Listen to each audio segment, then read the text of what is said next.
Hi, I'm Ken Fenyo. Welcome to my new podcast, The Retail Playbook, where I'll be interviewing retail and retail tech leaders on growth, loyalty, and innovation.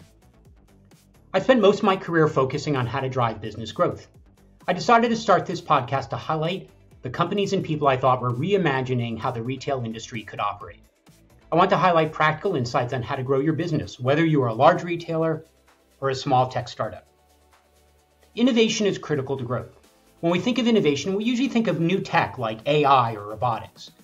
But innovations around how to do your business can be just as impactful, if not more so. For example, am I priced correctly? Did that new assortment mix drive traffic? Should I increase or decrease staffing? All of these can drive significant increases in profits when done right, or they could kill profits when they're done wrong. The challenge for a lot of retailers, maybe most retailers, is they try a lot of new things, but they don't really know what works. The store is a super noisy place. Retailers are running multiple promotions across multiple SKUs.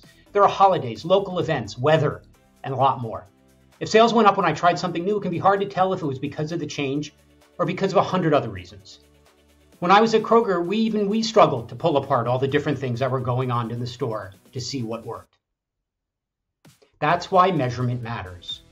For today's episode, I've invited the founders of MarketDial to discuss how A/B testing can drive brick and mortar growth.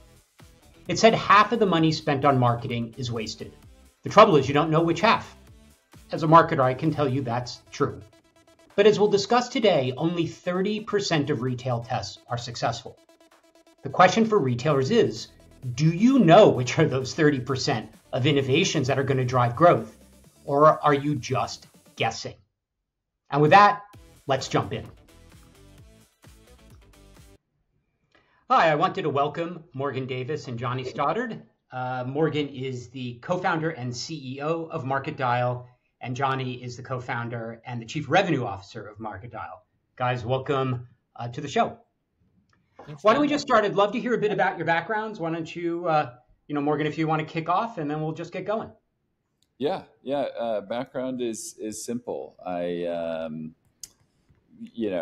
went to college here in Utah and met a handsome man in one of my classes named Johnny Stoddard, and really, hit it off at that point. So our sort of careers look similar. Our work looks pretty similar from there. And I think we've, in some ways, really melded together a little bit. So studied business undergrad with an econ flavor to it at BYU, and then went out to do management consulting for a couple of years. I worked for the Boston Consulting Group in Dallas, which I think we'll get back to, but was really lucky. They do most of the retail work, or much of the retail work, I should say, for the US. And so that kind of was an early spark for what we're doing here. And then after a little detour, left and tried to convince Johnny to start this thing with me. Awesome. Yeah, similar background. I like Morgan's love story here about how we met and everything. And yeah, I started my career in consulting, maybe slightly more nerdy. I was always really interested in analytics. I did econ in undergrad. I was actually Morgan's TA in an econ stats class. So all right. That was really fun. But yeah, my worst grade in undergrad. So that is true. Yet here you are, still here. Yeah, I give retribution whenever I can. Exactly. Yeah, a similar path kind of through consulting, really gravitated toward analytics, started a master's in predictive analytics. And, the exciting thing for me was when we started this thing, I actually held the title of data scientist, which is pretty scary to think right now. I soon moved over to kind of services and revenue and found that to be a good home for me. But I've always just really been passionate about the use of data and analytics. I did mostly retail work while at McKinsey. And so was really excited about the idea of building a tool that helps retailers make analytical decisions. Kind of a nerd like that. It always got me really excited. And Morgan and I have been at this for almost a decade together, and it's been blessed. So, well, that's fantastic. And I'm always happy to see consultants who've gone on to become entrepreneurs, because they frequently said, well, you're a consultant, you can never be an entrepreneur. And it's great to see as a former and current consultant. I like that. There's rehab meetings that you can go to and the likes. Yeah. Some have to find some like dank basement to go have some bad coffee.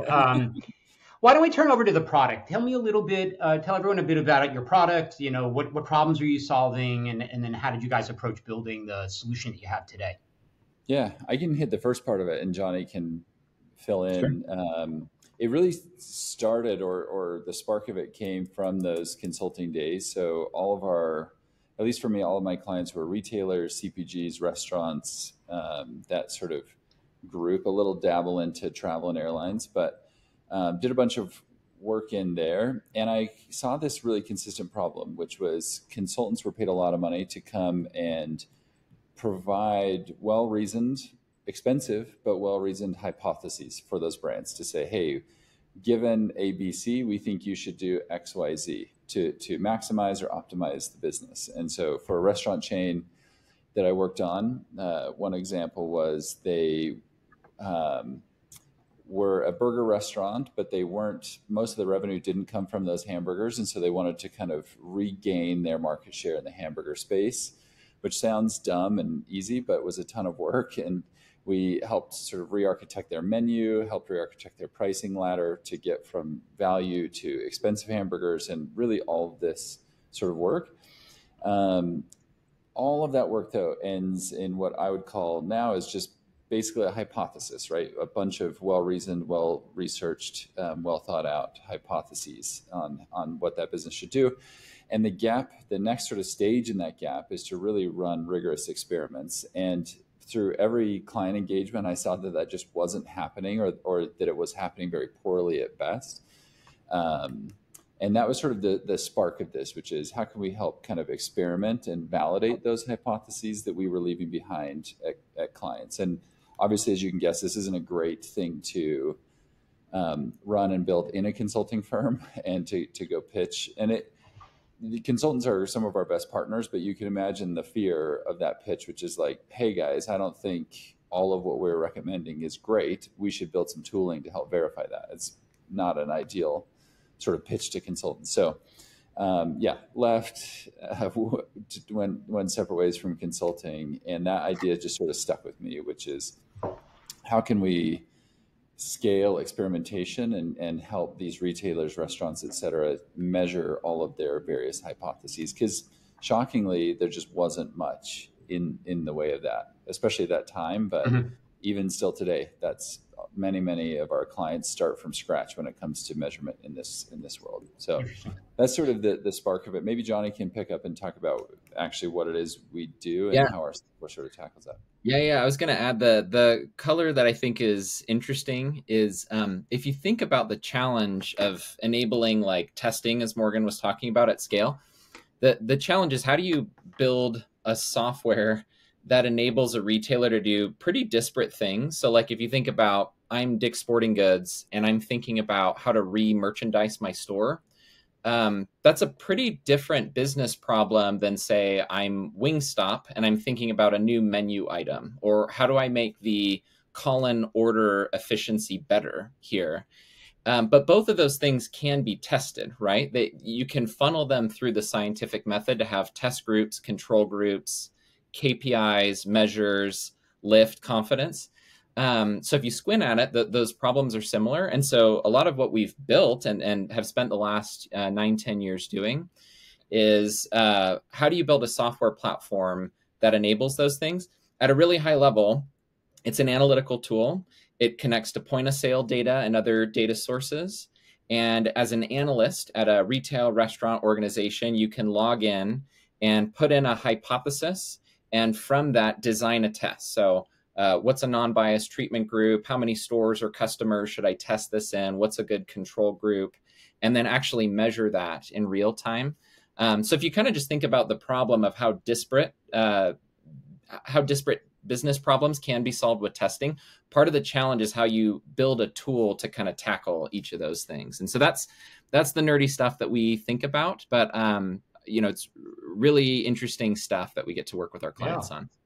What out of curiosity, like what's unique about the retail setting or brick and mortar setting, maybe, right? Because a lot of people test online, A/B testing, it's a little easier to, right? You have a holdout group, right? You only show a certain amount of the ad or the, the whatever the version of your website.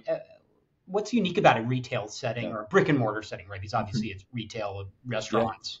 Experimentation, like the scientific method, obviously is not new, and ecom, to your point, has been using it for a long time. There's various sort of starts to when this really got going, but it really seemed to kick off around.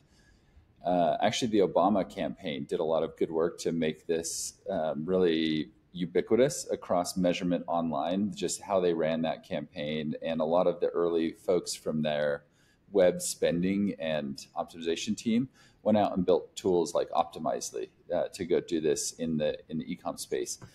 The big difference though, and the reason why that wasn't as quickly and thoroughly permeated in the offline or maybe more brick and mortar space is e-com has a few things going for it. And particularly it had that up until recently, which was it had many, many visitors. So sample size was very big, right? So tens of thousands, hundreds of thousands of visitors to a website. Even a smallish website will have lots of clicks. Second, it was easy to randomize because of that.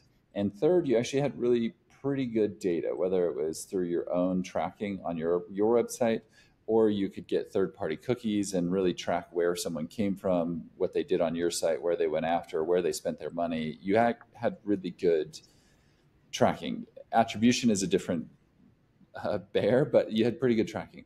In brick and mortar, you have basically none of those. So the sample size gets converted from tens of thousands of website visitors to 10 retail locations. Because to Johnny's point, when you're remerchandising a store, you can't do it on a one-by-one person basis. You have to do it on a store-by-store basis. Mm-hmm. So the sample sizes drop, frighteningly low.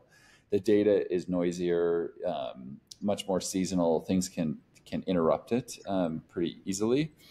Everything also just costs a lot of money. So to do a test at Dick's Sporting Goods, if you're going to change the way a shelf is laid out, this is not $2, $10. This is not a small amount of engineering time. This is thousands, tens of thousands of dollars of employee time, of physical costs to go and do this thing. So all of that together combined made it so brick and mortar sort of testing was just a shockingly weak discipline. Now, the other side of that sword is it's even more important because the capital requirements are higher and the risk is even bigger. Most sales even today happen in brick and mortar. So that's why we like it, which is it's high importance, high budget of an area, but there's not a bunch of, like 200 tools out there doing this thing. It's really just a couple of us out there carving our path for brick and mortar A/B testing. Got it. What tell me a bit, what's been your biggest challenge or challenges in building the business? You've been at it for 10 years. I'm sure it's been a lot of, things have been easier and harder, but I'm just curious, like if you look back, what's been the biggest challenge, do you think?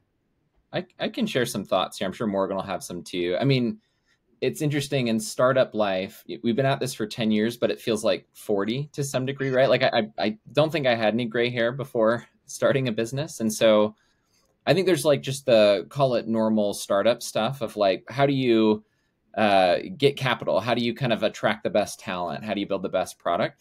I think the interesting thing has been, building an enterprise ready software from the get-go is I think I underestimated how challenging that is, because Morgan and I didn't have the bright idea to go build like the next Facebook or B2C thing. It's like we're building things that we're interacting with really critical and important data for retailers. And so we had to think about things like SOC 2 compliance really early on. And so I think that's helped us level up like our engineering talent and how it is that we've kind of scaled the business.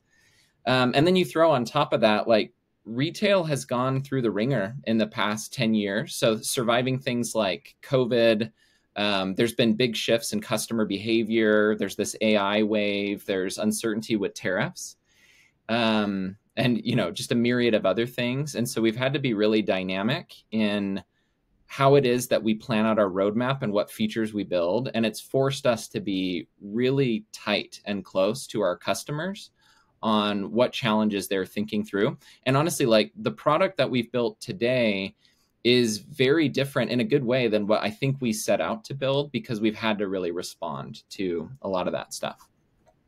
Interesting. You have any other thoughts on that, Morgan, or do you want to? Yeah, I mean, yeah, I think Johnny bucketed them well, which is our product was way harder to build than we thought. Right? You hear these people talk about in sort of startup world or tech world, like minimum viable product, and it turns out, like our one of our first customers paid us several hundred thousand, $600,000 a year for our software. And when someone does that, what they count as minimal and what you think is minimal is could be different, right? Like you have to deliver 600 plus $1,000 worth of software and probably 6 million, 60 million worth of value when you're doing that. So it can just be a bit of a mismatch, and it took us longer than we expected. And I think we're still building that product today. That customer's still with us, thankfully. But it has been a surprise just how much and how big and how nuanced a product needs to be to meet those needs. And then the other bucket I think Johnny laid out well too is there's just the realities of running the business, which, like HR is always a thing. I wanted to build product and deliver it to customers, and that would be great, but turns out you have to hire people, manage people. Sometimes that means firing people, all of that stuff that just can suck up a lot more than what you thought when you start out down this path. So yeah, it's been, I think we'd do it again, but to Johnny's point, we'd maybe be a bit more sober when we started.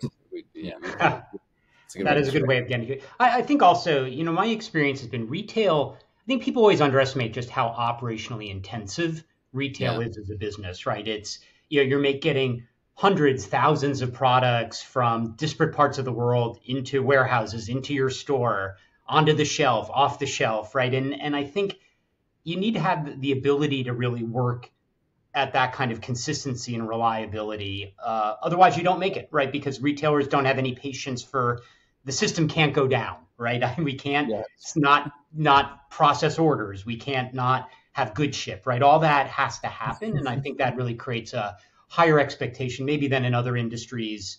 That stuff just has to work and it has to scale.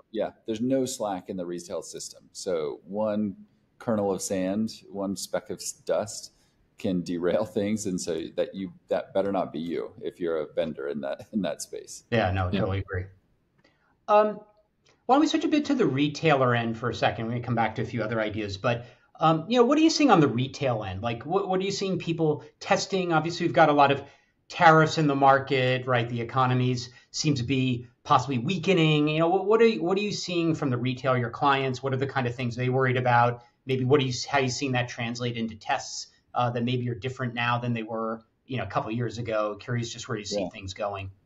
I think I can hit a couple areas. Johnny probably has different insights. So there's two buckets of things of how I would think about it. There's very reactionary stuff that retailers are always doing, and Johnny hinted at a couple. They're like tariffs and just general inflation have been top of mind for retailers for,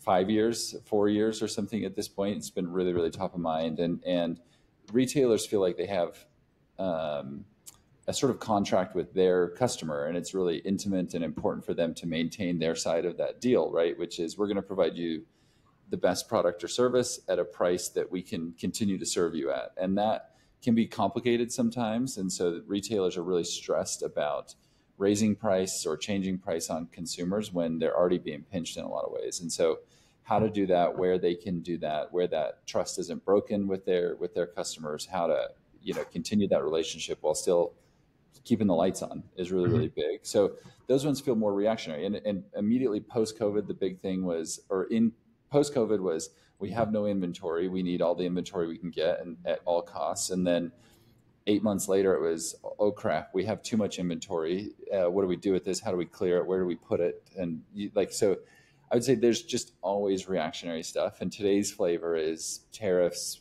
inflation. That seems to be the reactionary.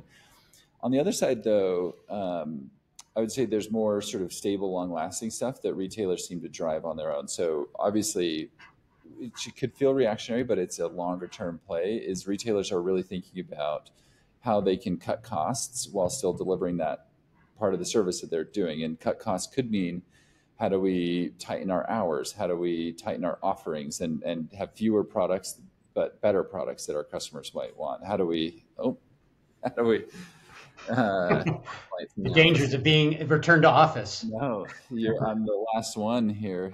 We need more bodies.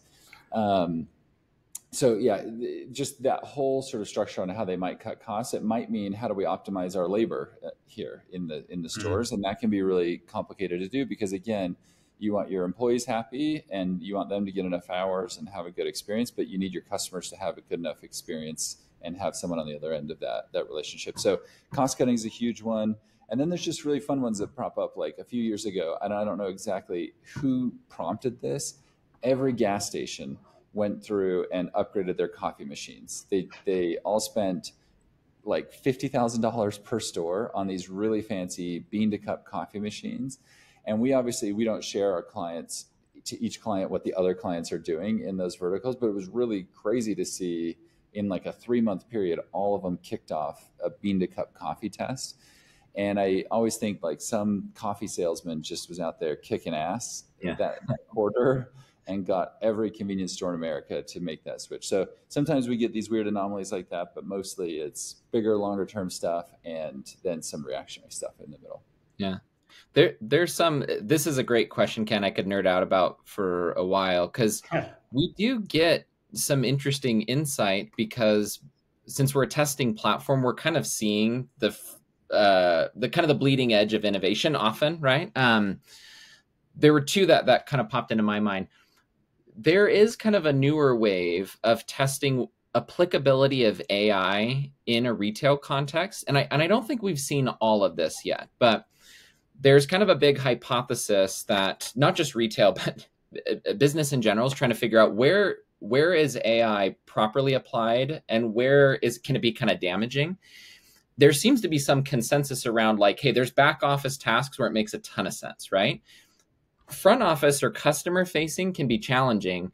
We've seen a couple of our clients testing things like AI ordering or kind of AI interaction with phone. And, I don't think it's revealing too much to say that there's very mixed results with this, right?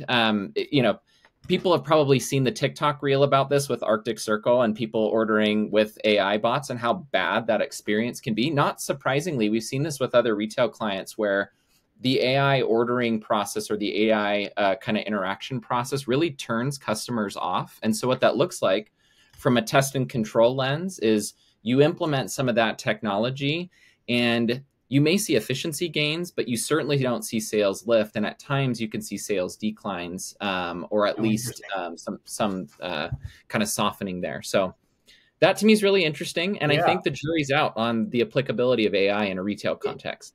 It's funny because there's all this talk about shopping bots and are people going to just turn over all their shopping to shopping agents. And, my experience along the way has always been that people don't adopt things very quickly. Shoppers, consumers, right? Businesses might get all gung-ho, hey, this can really help me automate things, streamline things. But I found consumers are really slow to adopt things. People have a certain way they do things. They have stores they go to, ways they shop. And, they're generally speaking reluctant to change those. I think when you're in tech, I think you have a really warped view of how fast things are because you're the kind of person who's going to adopt things. Hey, I'm going to try that. Isn't that cool? I just find that at the mass level. I mean, way back, a few years of my career, I helped launch the digital coupons, right? So instead of clipping a coupon from the paper, right, you'd take your phone or your website, your computer, and you'd be able to clip it to your loyalty card and go in the store and redeem it. And at the time, we were like, wow, this is amazing. It's so much easier. It took 15 years before digital coupon redemptions passed paper. And we were all like, oh, this is so much easier. And I think it just consumers get really in the habit of how they do things. Yeah. And it's still tough. Like digital coupons at my local grocery store, I fidget with every time and walk away half the time, from them. So, and I think AI will be the same. I think getting those bots to be where it's a really good experience. You don't feel like you're being led or it's clunky or, somebody dropped the ball along the way. Because, at the end of the day, like retail is still pretty experiential, and it's interesting to see, like, I think retailers are trying to grapple with this because we're in the same breath. They'll talk about experiential being really important and also AI. And it's like, you got to figure out where that makes sense. Yeah, So exactly. That's a good point. Yeah. People, that is an experience usually refers to another person at this stage, not that robot or that bot. Yeah. This probably will go down like the famous, there was a consulting firm I won't name who said cell phones were a fad.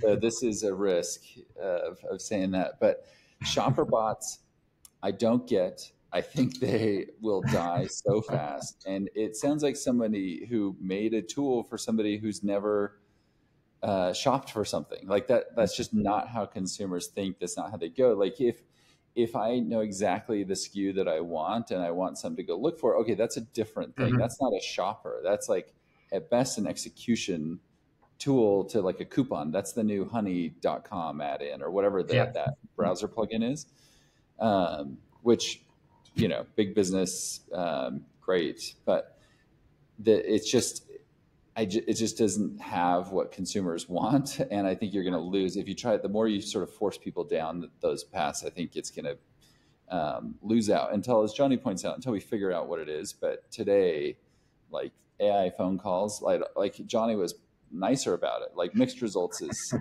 generous. I'd say in it, like it just has not done well. This restaurant that we had lost, I think like 15% of total box volume. Which was like something like 100% of its call-in revenue was oh my gone. God. And they weren't converting that to any other channel. They just left, and those consumers had a bad taste in their mind and went to another restaurant. So it's just really high risk. And there's lots of places where AI, I think, can be great. We use it. Our engineers use it. Our teams use it for lots of things. But if I was a retailer, I'd be really nervous about putting it as the interaction between me and my customer. Yeah, no, I think that's a great call out. Yeah, a few years ago, I did a bunch of work in subscription e-commerce when that first came out. And I think what we found, at some level, what we found was that replenishment, it worked well for, right? If it was just, hey, it's razor blades and I get them on a cadence, great. But anything that was more creative, like apparel or even food at some level, right? It was people wanted to be part of the decision-making process. They didn't want to just subscribe to something and it just showed up, right? And this is probably the, AI is a more advanced version of that, but totally, I'll die on this, and I'll be skewered over this in 5 years. But those are made by somebody who lives in a basement, and it's like some tech bro who lives in a basement. Like this is not it. The shopper bot is not it. I tend to agree. Well, that's a good segue. Actually, I wanted to share a few slides because I think there's some interesting bits of analysis. Oh, you're going where I wanted to go, Ken. Yeah, that's great. Let me see. I may screw this up, but let's see if I can actually do this. All right, let's see. I think that worked. Okay. First one I really want to talk about, we talked a little bit about these AI tests and how well they did. And this is really actually one of my favorite charts or bits of analysis I've seen in a long time. And Johnny, maybe I'll let you talk about it, but it kind of gets at some of what we're talking about and why I think testing is so important, right? It's not just enough to throw ideas out there and hope for the best. Yeah. I think the interesting thing, again, that we see just by virtue of our solution is what types of innovations and net new things that retailers want to try with their customers and their operations, et cetera. So, I mean, just some of the interesting stats on the left-hand side is like we've seen, about 1,000 tests over the last year across a bunch of different industries and channels. And what we find is that there's a lot of different parts of the business that retailers and restaurants try to optimize, right? So there's tests that are related to marketing. Within that, it's like, what channels do we invest in? What are the right tactics? How promotional versus brand should we be? Pricing is always top of mind. It's becoming more top of mind with tariffs and margin management, operations, so store flow, et cetera. The stats on the right-hand side I find really fascinating. I was recently talking with some retail executives about this. One thing that we just see empirically is as we look across these hundreds of tests, we can kind of bucket them into, call it, 3 categories. So a test that's a success, a failure, or neutral, there's a lot of different ways to define it, but how we're bucketing them here is success is we were looking for X positive business outcome, like 5% margin lift with confidence. Do we actually see that play out with statistical significance? And if so, that goes in that success bucket. Sometimes it's a cost savings play. You actually want to see cost decrease, inventory turnover go up, et cetera. But that's what goes in the clear success bucket. It's basically hypothesis, and it plays out well in a true context. Failure's the other side of the coin there, right? We had an idea, we were trying to lift margin through a pricing change, or we're trying to drive people into the store through a marketing campaign, and it doesn't work. We actually dilute margin. We don't turn customers in, et cetera. And then there's this really interesting bucket of neutral, right? We maybe see a directional lift. We don't see much of anything. There's no statistical significance here. The reason this matters is even in the best of case retailers where testing is embedded in their processes and they're running hundreds of tests a year, you see a distribution that's not far off of this. Like the best I've seen is that success number creeping up to like 35, maybe 40%. Because even if you are testing a lot, you should have a lot of failures. Like the idea of testing is, if you think of like the Eric Ries's like lean startup idea, you want to fail fast. You want to get ideas out there in the market. And if you incubate ideas for too long, then you're missing out on opportunity. So it's pretty healthy to actually see a lot of this. And where we play a big part with our solution is reducing as much of that neutral as possible, right? When you have good test design, the right sample size, non-biased treatment group, control group, all that nerdy number stuff, what it can actually do is you get clear resolution, but it's never perfect. Like, again, best case we've seen is like a third between all of them. And I think where we've seen things kind of go is as things have become a bit more uncertain in retail, margin management is a little bit trickier. Tariffs are confusing things. We're in an AI bubble where it's confusing what AI you should double down on or not. That neutral has grown a bit just because there's a lot more uncertainty. So to me, this is like really fascinating to see how it's playing out and how it's changing over time. I would say probably if you're seeing a lot of success, if your success number is really high, it probably means you're not trying hard enough, right? You're probably coming up with easy ideas, right? You want to fail because if you're failing, it means you're trying some more aggressive ideas. You're being more, at the edge, or you're even just pushing the envelope to see what's possible. I think you wouldn't want this to be 80% success rate.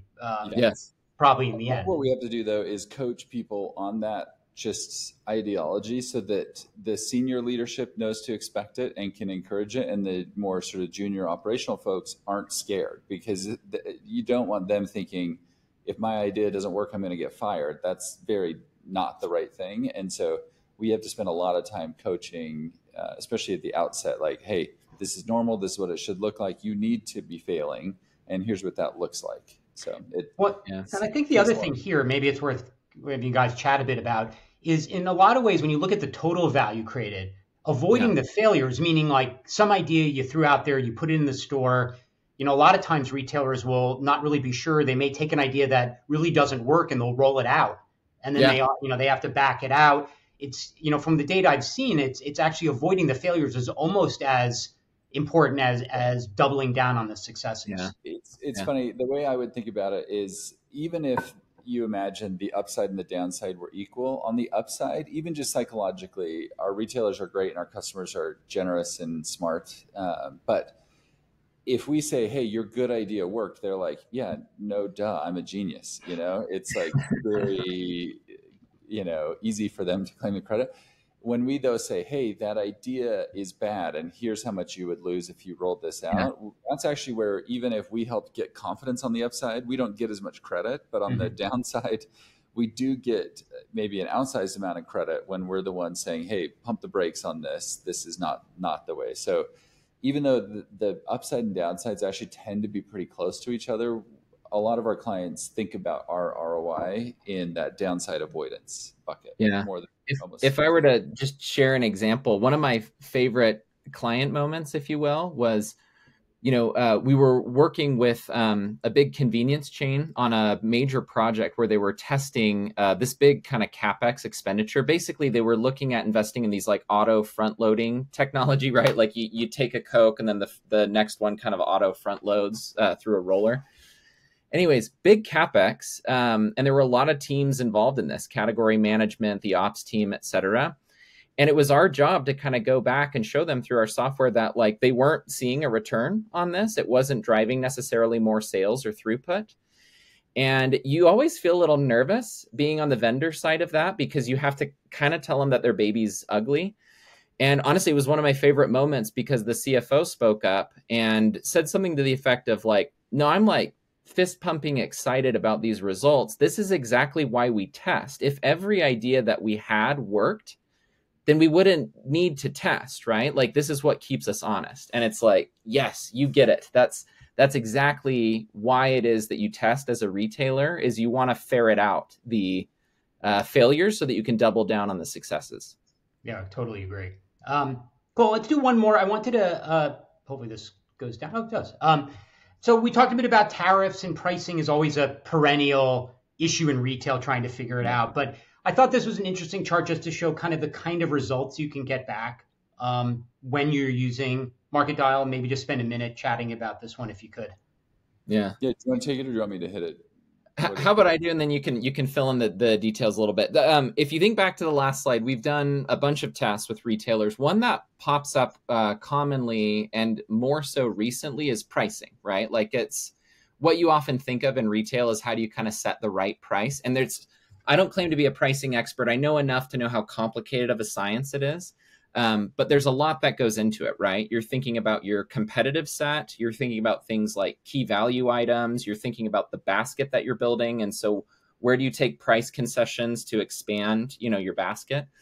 But what we did is we took a holistic look at the hundreds of pricing tests that were run in the last year to kind of ask the question of at what price change amount do you tend to see successful tests? So a way to think about that is I may take up price in thought of gaining margin without losing volume of customers, or I may take down price because I think I'm going to gain margin. So it's an elasticity question. I may gain margin by getting more customers. If you just think about all of those tests holistically and you plot them in terms of where those price changes fall, and then if you saw a positive outcome, so margin change, basically. And what we found when you look at this, so if you think about the x-axis here as right-hand side is price increases, left-hand side is price decreases, within this zone that we've highlighted in green, that's plus or minus 5% price change on the item that's being tested. So in a narrower band, what you tend to see is that the margin change tends to be high. On the y-axis, it's above 0, indicating the broader insight here is that recently smaller price takes tend to be more successful. And it points to like something that people in retail understand. It's that retail is a game of inches, right? Like you're gaining in small places where you can find competitive advantage or you can build basket by finding exactly the right items. What this is pointed to and what we've shared a lot with our clients is pricing is still, a science and a discipline, but what we are finding is that you need to find the right kind of smaller price changes, and those tend to be more successful than not. Any color you'd add to that, Morgan, or does that the sound other about thing right? I'd say is like the plus or minus 5 is almost like the no risk zone, right? As you can see, there's no dots under the margin line of positive. Now, that's not to be said that plus 5, 10, 15, 20% can't work, right? Like more often than not, they are margin accretive instead of dilutive on there, but you see it sort of fans out and there is just much more risk involved in there, which again is maybe self-referential, is like, that's the whole point of testing. If we're going to make these more aggressive, riskier moves, let's measure and have good data to back up these changes. Because there's a third of those, it looks like, if I'm just counting it, that we should kill. We should roll back those price changes. And then likewise on the decrease, you might think a decrease is universally going to be loved and people will just flock to your store to buy it. Well, you could just be giving away dollars for no reason here. And so again, there's a safe zone, but if you're going to make bigger, that probably you can just roll out maybe an incremental sort of cost of living raise, type equivalent thing. But when we're going to be a little bit more risky, that's where testing is that much more important. Yeah, that's great points. I wonder a little bit too if we were talking about consumer expectations and behavior, and I wonder it's like you big price increase, it's kind of jarring, right? You go in the store, you've been used to a price, and all of a sudden it's it's 10-20% more, jumps out at you, and then causes people, I think, to rethink like, wait a second, is this something I really want to buy? Whereas 5%, I think a lot of it just kind of lost in the noise, right? You're not really real. If you notice it, it's not so big that you're going to be like rethink your purchase decision.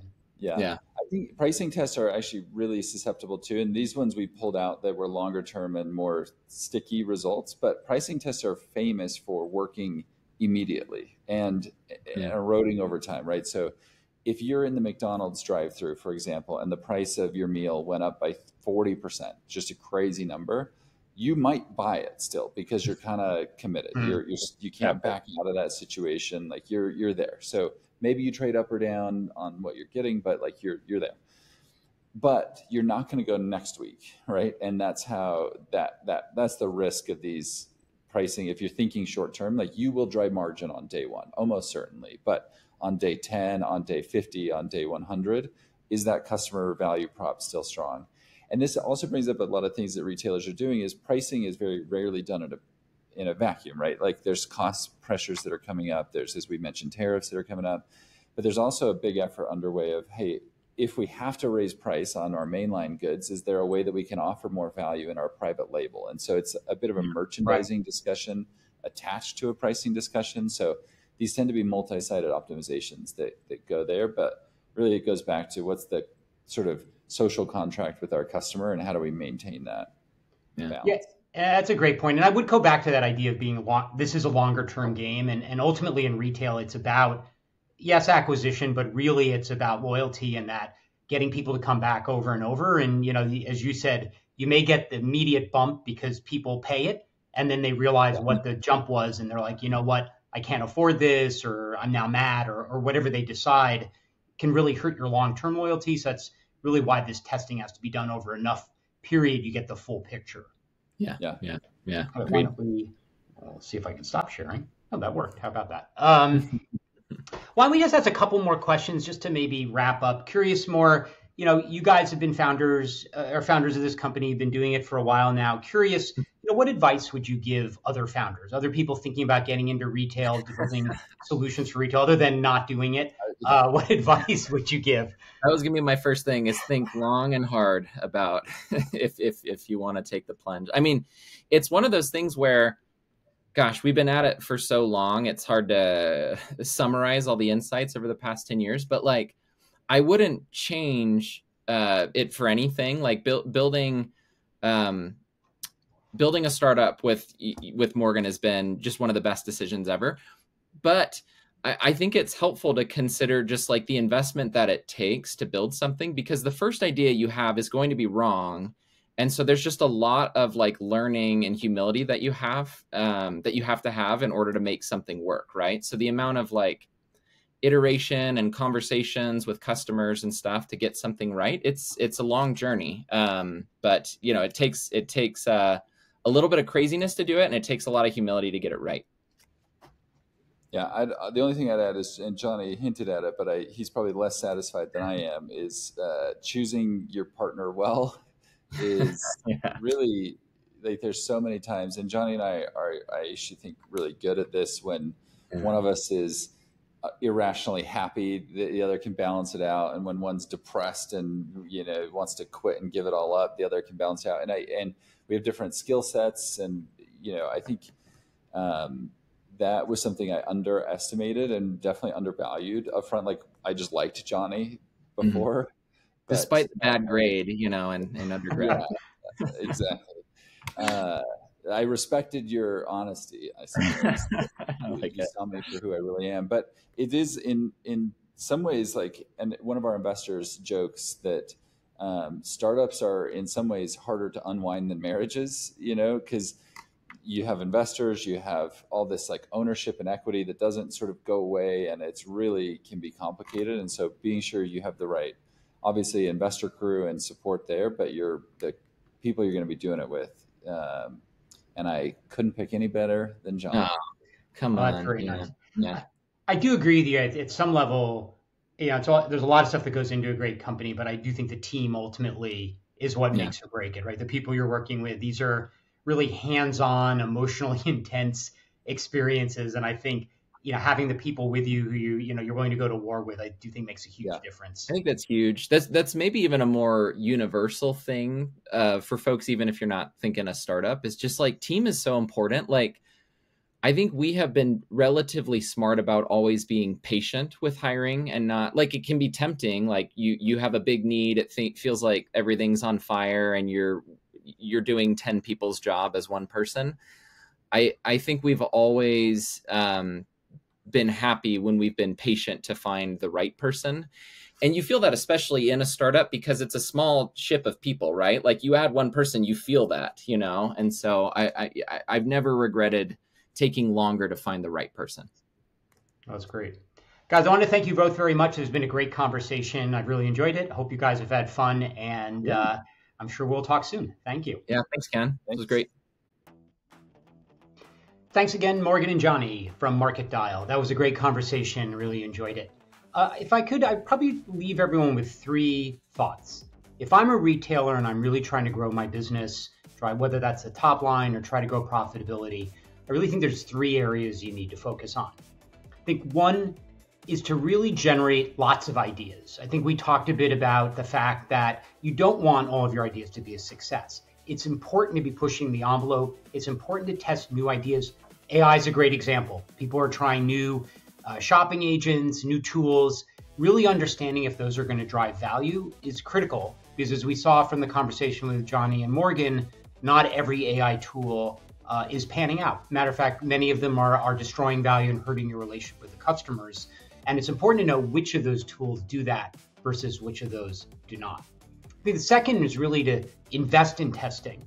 You could use a platform, MarketDial. I think that's really a great one, easy to use, that a lot of retailers and restaurants are getting great value from. You could do it internally. You could look at other tools. But I think it's important that you're testing every idea that you're trying in your stores. I think ultimately that's the only way to know if something is successful, whether it's a failure or whether it's neutral in the sense that I should be tweaking it to figure out, can I make this better? Can I really make this something that I can drive value with? And I take the last one, and the third thing would be to really scale up the ideas that work. Part of the value of testing is really knowing which ideas are going to drive growth, which are really going to create increased profits and revenue growth. And I think those are the ones you want to drive. And so I think understanding which ideas are successful, and not only that, but understanding how are they successful. Is it every store or only some of my stores? But once you understand that, roll those out and then invest in your next big idea. Again, thanks very much for joining me today. I really appreciate it, and I look forward to next time.